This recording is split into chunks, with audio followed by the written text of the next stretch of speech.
Des automobilistes et motocyclistes autorisés à circuler après plus de 45 minutes d'attente. Une scène devenue quotidienne à une fréquence de toutes les 2 heures dans le périmètre du pont de Porto Novo.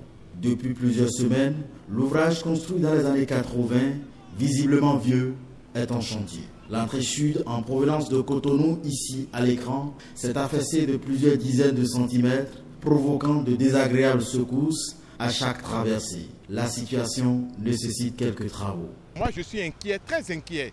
Ce que je viens de voir montre clairement que le risque est là et si nous ne faisons rien, nous risquons même la vie des hommes. Nous risquons de couper Porto Novo des autres villes du Bénin. Ce point a de sérieux problèmes depuis des années durant. Réparer sans permettre quand même qu'il y ait des préjudices. Mais c'est juste pour un temps. À l'origine des bouchons monstres formés le long des différentes artères donnant sur le pont, les travaux devraient s'étaler sur plusieurs semaines. Officiellement, les ouvriers devraient intervenir la nuit de 22 h à 6 h du matin. Mais pour des raisons qu'on ignore, ils sont contraints de travailler de jour. C'est une question de patience.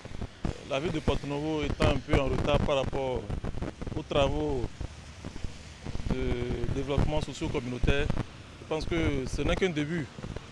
Il va falloir que les populations quand même acceptent de souffrir pendant quelques temps pour pouvoir quand même rouler sur des voies acceptables. De tout temps, Porto Novo est délaissé, Porto Novo est abandonné et le résultat aujourd'hui, c'est ce que nous vivons.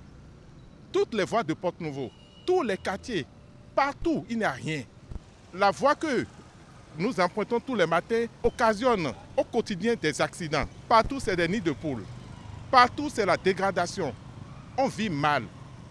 L'état actuel du pont de Porto Novo, l'unique entrée et sortie de la ville en direction de Cotonou, traduit aujourd'hui la réalité que côtoient au quotidien les habitants de la capitale du Bénin. Pour certains, c'est l'arbre qui cacherait la forêt.